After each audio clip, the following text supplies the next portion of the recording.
Have you ever wondered if one moment of courage could change everything?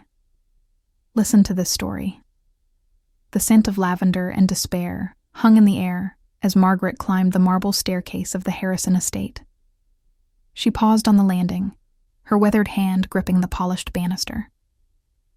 The crying had started 20 minutes ago, sharp and relentless, the kind that told her something was deeply wrong.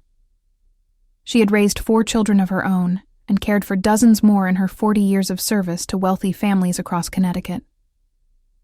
This was different. Margaret Reed had arrived at the Harrison mansion 3 weeks earlier, hired through an agency after the previous housekeeper retired. The pay was excellent, the work demanding but straightforward. Clean the 14 rooms, prepare meals, maintain the gardens, and stay invisible. That was the unspoken rule in homes like this.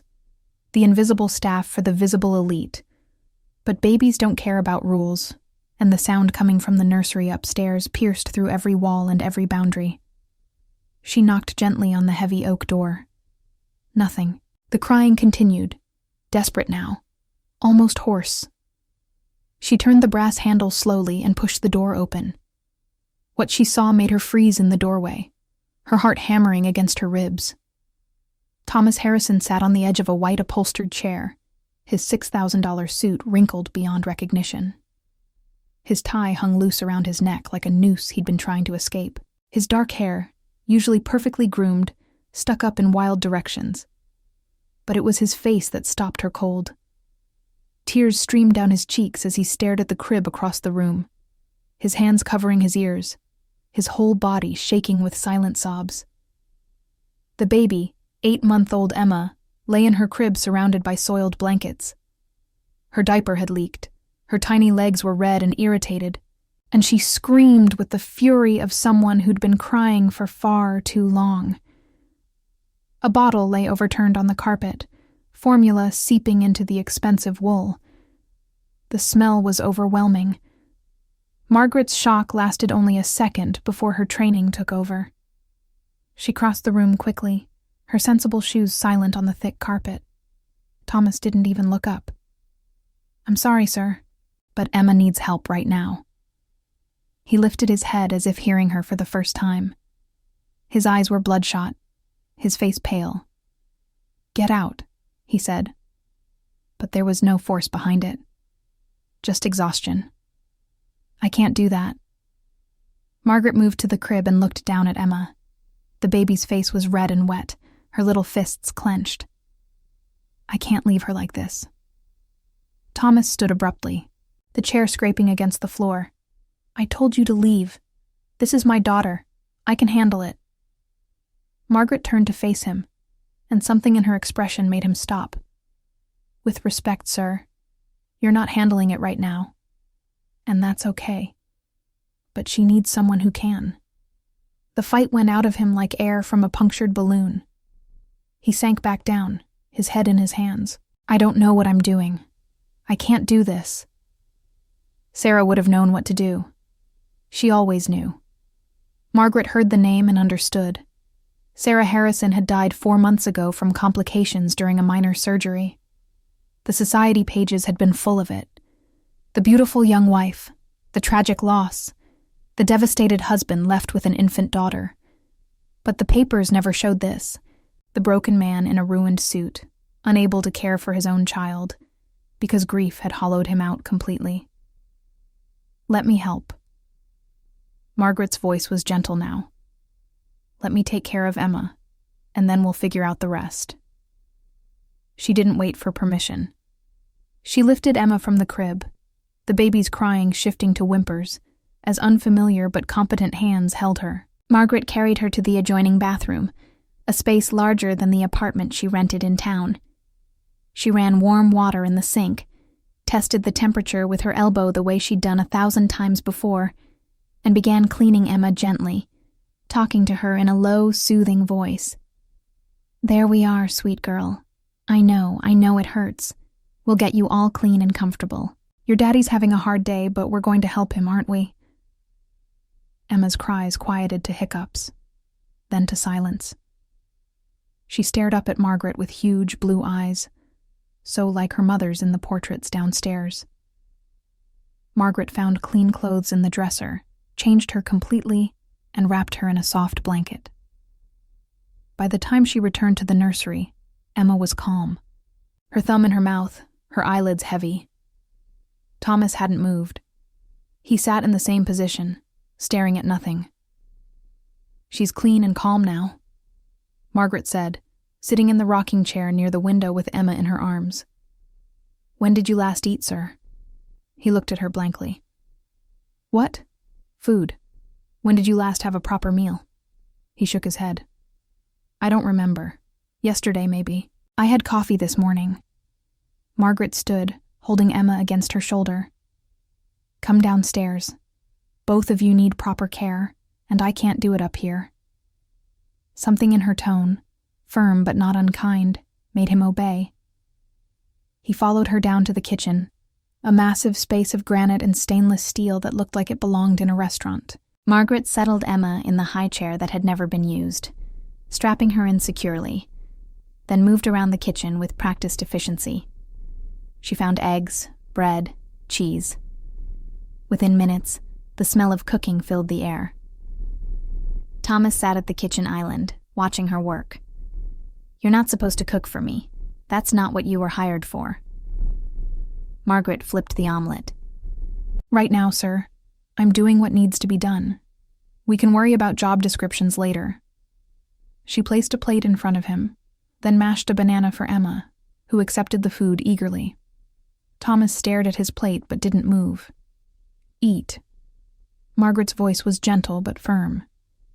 "You can't take care of her if you don't take care of yourself." He picked up the fork slowly and took a bite, then another.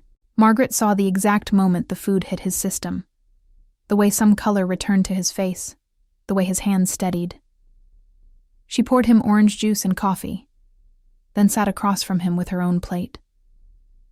They ate in silence except for Emma's happy babbling. The baby seemed transformed, smiling now, reaching for the toys attached to her high chair. When Thomas finished eating, he looked at Margaret properly for the first time. "Thank you." His voice was rough. "I don't know what happened up there. I just couldn't do it anymore." "How long have you been alone with her?" "The night nurse quit 2 weeks ago. Said I was too demanding. The day nanny left 3 days after that. Said the same thing. There was an agency worker who came for a few days. But Emma cried the whole time she was here, so I sent her away. I thought I could do it myself. I thought I had to do it myself." Margaret wiped Emma's face with a cloth. "You don't have to do it alone, sir. Nobody can do this alone." Sarah did. He said it quietly, looking at Emma. She made it look easy. She loved being a mother. She was so good at it. I'm sure she was. But she would have had bad days too. Everyone does. And she would have asked for help when she needed it. Thomas shook his head. "You don't understand. I'm supposed to be strong. I run a company with 300 employees. I make decisions worth millions of dollars every day. How can I tell people I can't even change my daughter's diaper without falling apart? Because that's a different kind of strength." Margaret met his eyes, the kind that admits when you're drowning and accepts the hand that reaches for you. Something in his face cracked, just a little. "Can you stay?" "Not just today." "Can you help me with her?" "I'll pay you whatever you want. I just need someone who knows what they're doing." "I can stay," Margaret said. "But we're doing this right." "You're going to learn, not just watch. Emma needs her father, not just a caretaker." Over the following weeks, Margaret became the backbone of the Harrison household. She moved into the small guest suite on the second floor, close enough to hear Emma at night, but far enough to give everyone space. She established routines, the kind that children and grieving fathers both need. Wake at 6, bottle at 6:30, playtime, breakfast, nap. Every day the same, creating a framework that held them all together. But she didn't just take over. Every morning, she woke Thomas at 5:45 and brought him to Emma's room. She showed him how to change diapers properly, how to test bottle temperature, how to recognize the difference between hungry cries and tired cries and scared cries. She was patient when he fumbled, encouraging when he got frustrated, firm when he tried to give up. No, sir. Try again. She's your daughter. She needs to know your hands, your smell, your voice. I can help, but I can't replace you. Thomas was clumsy at first, his large hands uncertain with the tiny snaps and buttons. Emma would cry when he held her, reaching for Margaret instead. Each rejection felt like a knife to his heart, but Margaret wouldn't let him quit. She cries because she's confused, not because she doesn't love you. Keep trying. Let her learn that you're safe. Slowly, painfully, things began to change. Emma's cries when Thomas held her grew shorter. Then one morning, she didn't cry at all. She just looked at him, her small hand reaching up to touch his face. Thomas's eyes filled with tears. She remembers me. He whispered it like a prayer. She never forgot you, Margaret said from the doorway. She just needed to remember how to trust again. So did you. The nights were the hardest. Emma still woke frequently, her schedule disrupted by months of inconsistent care. The first few nights, Thomas tried to handle it alone. Margaret would hear him moving around upstairs, hear Emma's cries lasting far too long, and she would wait. She'd learned over the years when to intervene and when to let people struggle toward their own solutions. But the fourth night, she heard him pacing in the hallway outside her door. She opened it to find him standing there in pajama pants and a t-shirt, Emma wailing in his arms, tears streaming down his own face. I don't know what she wants. His voice broke. I've tried everything. Bottle, diaper, rocking, singing. Nothing works. Nothing I do is ever enough. Margaret stepped forward and placed her hand on Emma's back, feeling the tension in the baby's small body. She's picking up on your stress.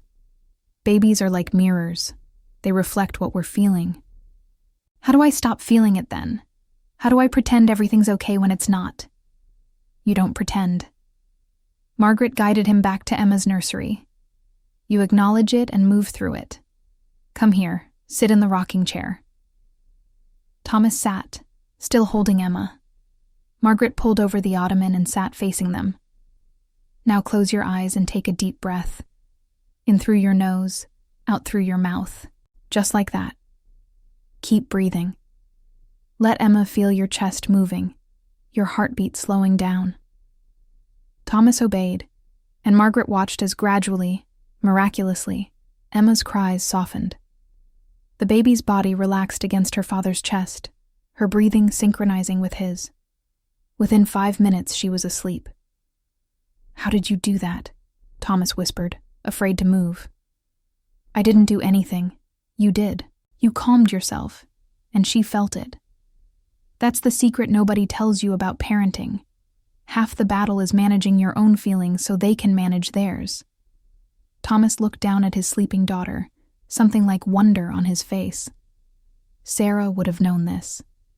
She would have been so much better at it. Maybe, Margaret said gently. Or maybe she would have struggled too. You'll never know. And torturing yourself with comparisons won't help either of you. You're the parent Emma has now, the only one, and you're learning. That's what matters. As the weeks turned into months, the dynamic in the house shifted in subtle ways. Margaret still prepared meals and cleaned, but increasingly she found Thomas in the kitchen when she worked, sitting at the island with his laptop, working remotely so he could be near Emma. He would look up when Margaret entered, close the computer, and just talk.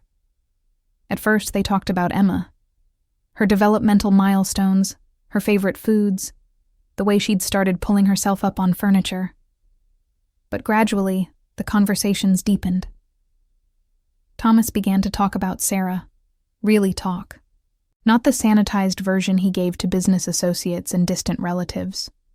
She wanted to be an artist. He said one evening while Margaret chopped vegetables for dinner, "Did you know that?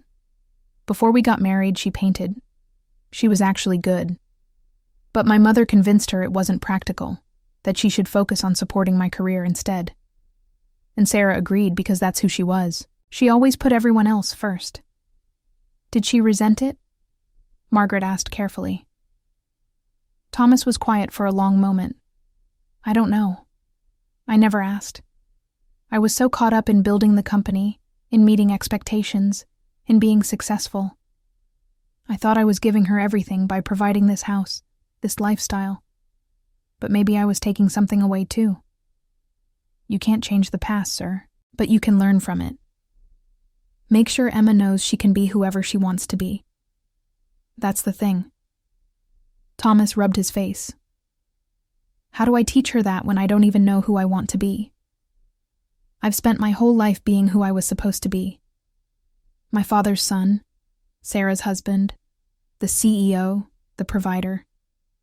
But who is Thomas Harrison when all those roles are stripped away? Margaret turned from the stove to look at him.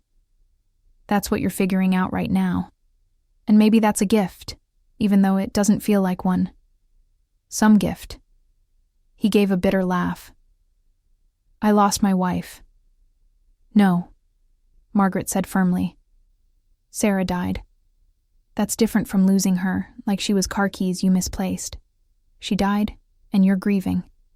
And that's going to take as long as it takes. But in the meantime, you're still alive, and Emma's still alive, and every day you have a choice about who you want to be for her. Thomas stared at her. How did you get so wise? Margaret smiled. 4 kids, 6 grandchildren, and more heartbreak than I care to count. Wisdom is just pain that's been processed long enough to turn into something useful. She didn't elaborate, and Thomas didn't push. But he found himself thinking about her words late at night, wondering what pain had shaped this capable, compassionate woman who'd walked into his disaster of a life and somehow started putting the pieces back together. By Emma's first birthday, the Harrison household had found its rhythm. Thomas had returned to the office 3 days a week, but he left at 5 sharp, something that shocked his employees and board members. The CEO, who used to work until midnight, now rushed home to have dinner with his daughter. Margaret had Sundays off, which she spent at her small apartment in town, but she always returned Monday morning with stories about her own grandchildren that made Thomas smile. The birthday party was small, just Thomas's sister Caroline with her family, a few of Sarah's closest friends, and Margaret. Thomas had wanted something simple, not the elaborate affair his mother kept insisting on. Emma sat in her high chair with a tiny crown on her head, smashing her first cake with gleeful abandon while everyone laughed and took pictures. Later that evening, after everyone had gone and Emma was asleep, Thomas found Margaret in the kitchen finishing the cleanup. He picked up a dish towel and started drying plates beside her. "You don't have to do that, sir," she said. "I know." He dried another plate. "Margaret, can I ask you something personal?" She paused, her hands in the soapy water. "Of course. Why did you stay?"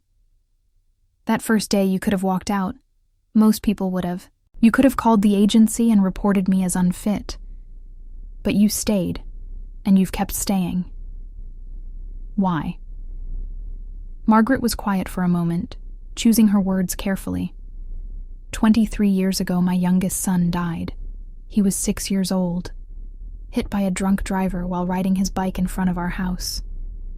Thomas stopped moving. "Margaret, I'm so sorry. Thank you." She resumed washing dishes, her movement steady. "My husband blamed me, said I should have been watching more closely. We divorced a year later. I lost my child and my marriage in the space of months. I thought I'd never recover. How did you? Time, therapy, my other children needing me to be functional. And eventually I found my way back to what I knew how to do, which was taking care of people. I worked for a family in New Haven for 8 years. They had a little boy, premature, lots of health problems. The mother was overwhelmed. I helped them through those early years. Is that why you do this?" Because you couldn't save your own son? Margaret turned to look at him. Really look at him. No. I do this because I did save my other children by learning to function through grief. Because I know what it looks like when someone's drowning, and I know that sometimes all it takes is one person willing to throw a rope.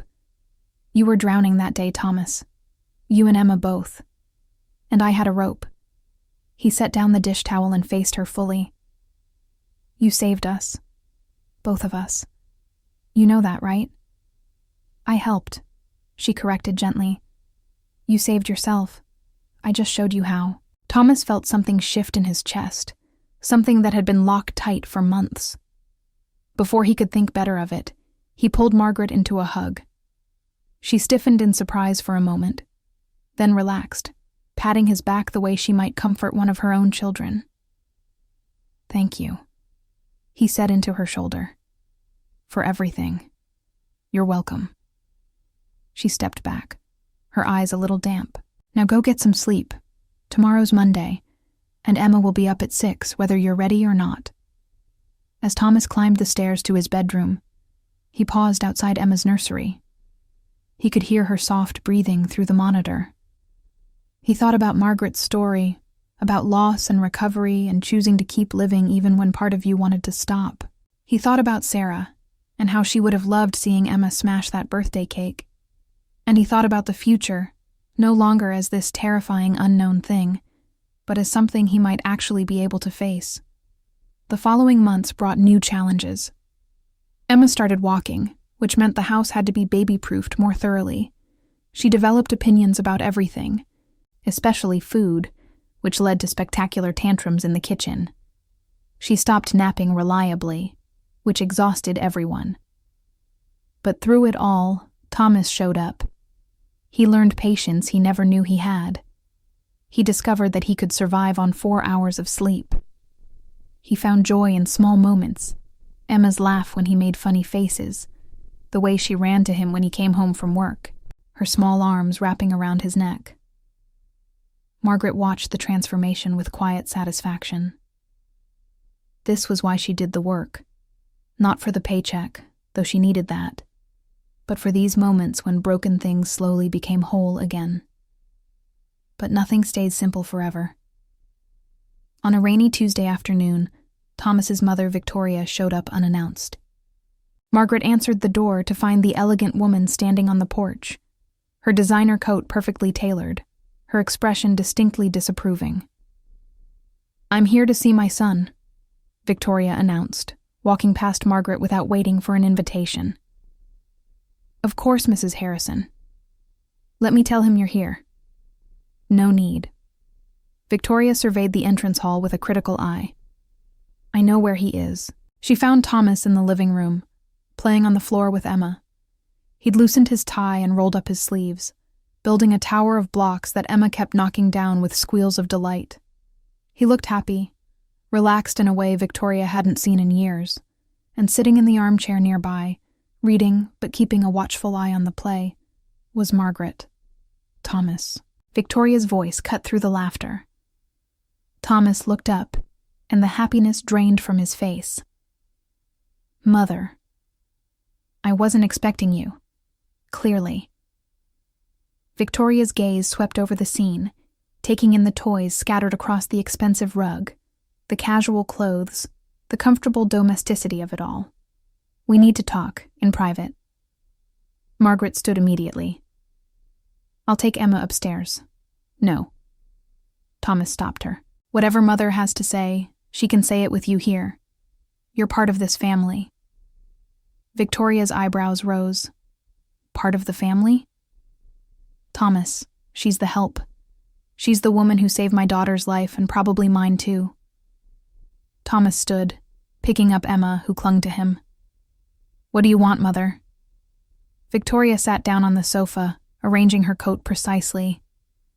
"I've been hearing disturbing rumors. People are talking.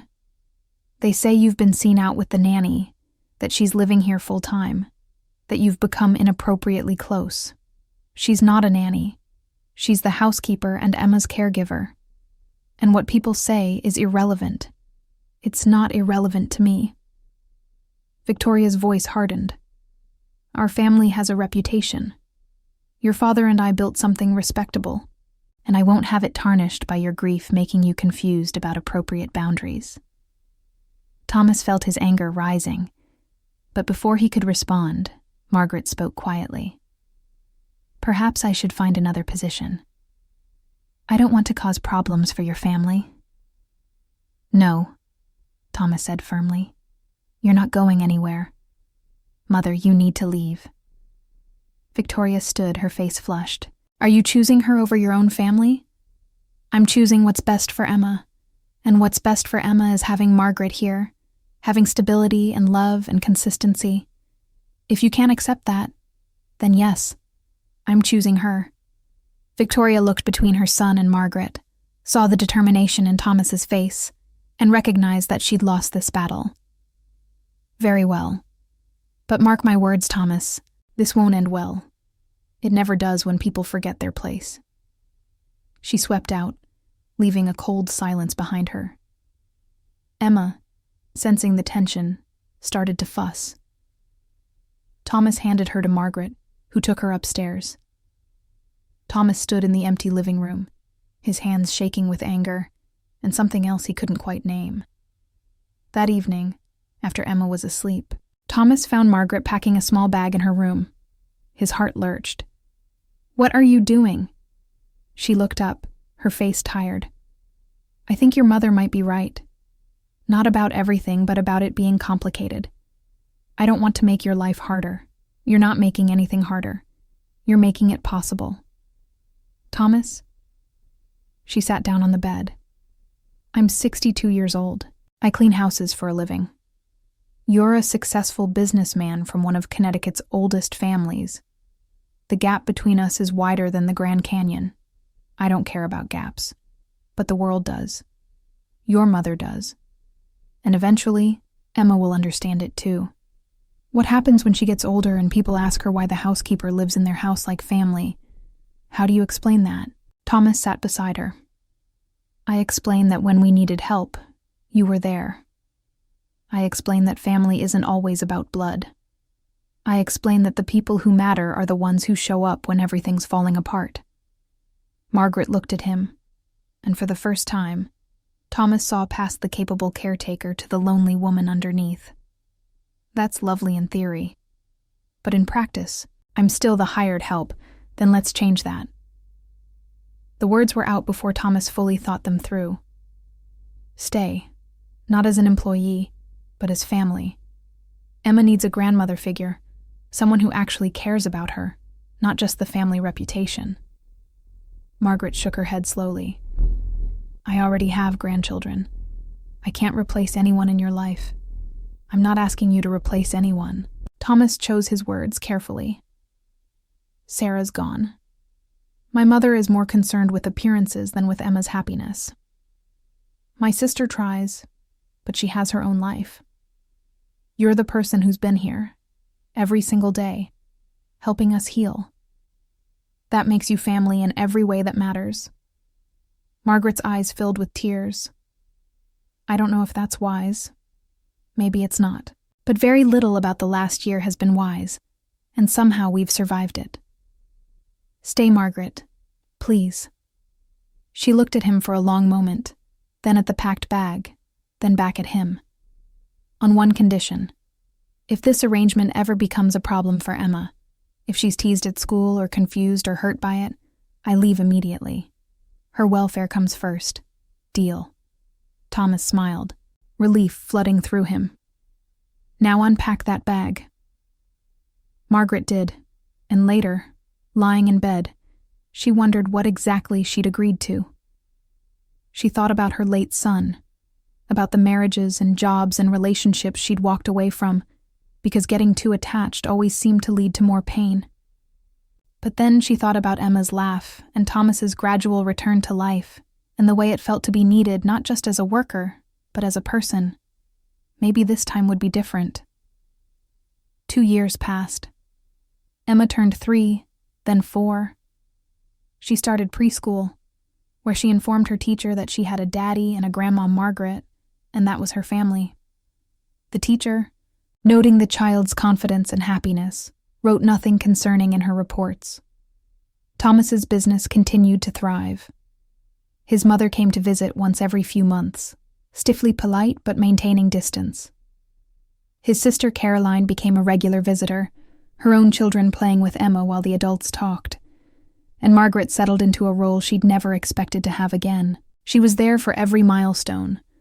First day of school, first loose tooth, first nightmare about monsters under the bed. She taught Emma to bake cookies, to recognize birds in the garden, to be kind to people regardless of their circumstances. And she was there for Thomas too, a steady presence during hard days, someone to talk to late at night when the house was quiet and grief still occasionally ambushed him. They never spoke about the nature of their relationship because it didn't fit into neat categories. They weren't employer and employee anymore, but they weren't romantically involved either. They were something else entirely. Two people who'd found each other at the worst moment of their lives and decided to keep choosing each other day after day. But the world kept insisting on definitions. Emma's kindergarten teacher requested a meeting to clarify the family structure for emergency contacts. Thomas's business partner made a joke about his live-in girlfriend that Thomas shut down immediately. And one afternoon, Victoria showed up with her lawyer. Margaret answered the door, unsurprised. "Mrs. Harrison, please come in." Victoria entered with a man in an expensive suit carrying a briefcase. "This is Martin Fletcher, our family attorney. We need to speak with Thomas immediately." Margaret showed them to Thomas's office and went to find him. He was in the garden with Emma, teaching her to plant sunflower seeds. The sight of them together, heads bent over the small pots, made her pause. This was what she'd been protecting, this simple happiness that had been so hard won. "Your mother's here, with a lawyer." Thomas's face hardened. "Take Emma inside. This might get ugly." Margaret did, settling Emma with a snack and a cartoon, while Thomas went to face whatever his mother had planned. She heard raised voices through the walls, but couldn't make out words. 30 minutes later, Thomas emerged looking tired and angry. "What happened?" Margaret asked after Emma was occupied elsewhere. "She wants me to formalize your position or terminate your employment. Says the current arrangement is too ambiguous and could be legally problematic. She's worried about inheritance, about property rights, about what happens if something happens to me. What do you want to do?" Thomas sat at the kitchen table rubbing his face. "I want to tell her to mind her own business, but legally, she's not entirely wrong. If something did happen to me, you'd have no rights to stay here or to keep seeing Emma. My mother would be the executor of my estate, and she'd send you away immediately." Margaret felt something cold settle in her stomach. "I see. So I talked to Fletcher about options." Thomas looked up at her. He suggested adoption. Adoption. Margaret repeated the word carefully. "You'd legally become Emma's grandmother. If something happened to me, you'd have rights. You'd be family in the eyes of the law, not just in our hearts." Margaret sat down slowly. "That's a big step." "I know." Thomas reached across the table for her hand. "And I know we've been avoiding defining this whole situation because it's complicated. But maybe it's time to stop avoiding it. You're not just my housekeeper. You haven't been for years. You're the person I trust most in the world. You're the person Emma runs to when she's hurt or scared or happy. Your family, Margaret. Let's make it official." Margaret thought about her own children, grown now with families of their own. She thought about the grandson who lived in California, who she saw once a year if she was lucky. She thought about the small apartment in town that she barely used anymore. And she thought about Emma, who called her Grandma Margaret without any legal papers required, and Thomas, who'd somehow become one of her favorite people in the world. "What about your mother? She'll never accept it. My mother can accept it or not. That's her choice.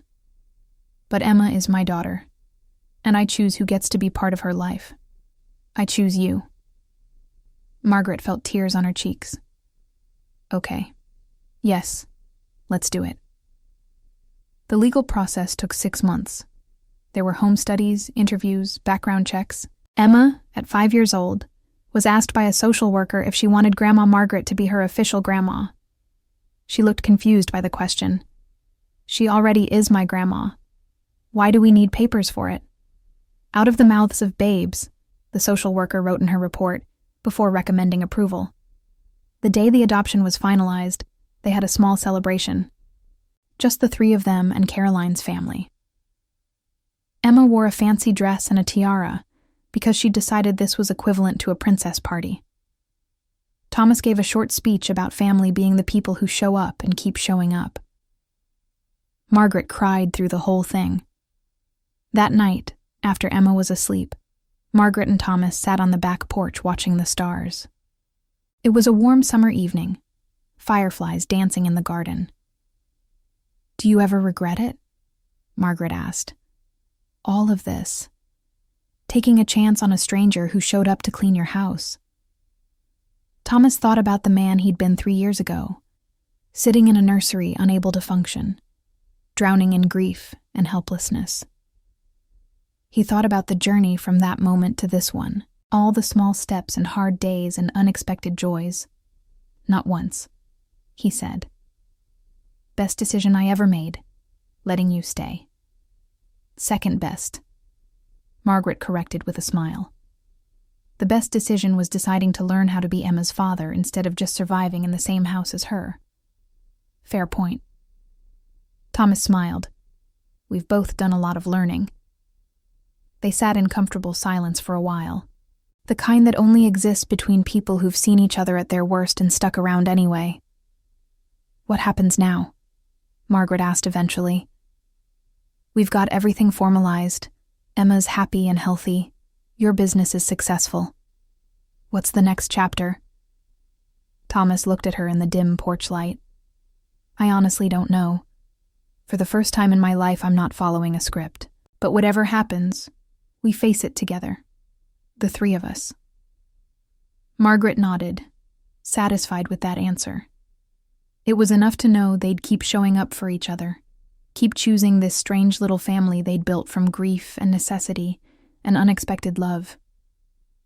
Inside, Emma stirred in her sleep and called out. Margaret started to rise, but Thomas put a hand on her arm. "I'll go. You rest." She watched him go. This man who'd learned to be a father not because it came naturally, but because he refused to give up. She thought about the scared, broken person she'd been after losing her son, convinced she'd never be whole again. And she thought about how sometimes healing doesn't look like going back to who you were before. Sometimes it looks like becoming someone entirely new, someone shaped by loss, but not defined by it. Years later, when Emma was 10 and starting to ask harder questions about life and family, and how their household was different from others, Margaret would tell her the truth. That sometimes the people who are supposed to be family aren't the ones who show up. That sometimes strangers become the most important people in your life. That love is a choice you make every single day, not a feeling that just happens to you. And Emma, wise beyond her years in the way children raised by people who've survived hard things often are, would simply nod and say she already knew all that, because she lived it. They all did. The mansion on Willow Creek stood as solid as ever, its walls containing a family that looked nothing like what the society pages would expect. A widowed father who chose presence over prestige, a grandmother who wasn't related by blood but showed up anyway, and a little girl growing up knowing that family meant the people who stayed, who learned, who loved through the hard parts. On the mantel in the living room, 3 photos sat side by side. Sarah holding newborn Emma, her face radiant with new mother joy. Thomas and Emma on her first day of kindergarten, both grinning at the camera. And Margaret with Emma baking cookies, flour on both their faces, laughing at some shared joke. 3 different kinds of love. 3 different versions of family. All of them real. All of them necessary. All of them proof that sometimes the best things in life come from the moments when everything falls apart, and someone, anyone, has the courage to stay and help pick up the pieces. Margaret never went back to her apartment in town. Thomas never remarried, though he dated occasionally over the years. Emma grew up knowing she was loved fiercely by the two people who chose to be her family, and that was more than enough. And on quiet nights, when the house was still and everyone was asleep, Margaret would sometimes stand in the hallway between her room and Emma's, marveling at the strange path life had taken. She'd come to this house 3 years ago expecting just another job. Instead, she found redemption. She found purpose. She found family. Not the family she was born into or the family she'd lost, but the family she'd chosen and been chosen by in return. And in the end, that made all the difference.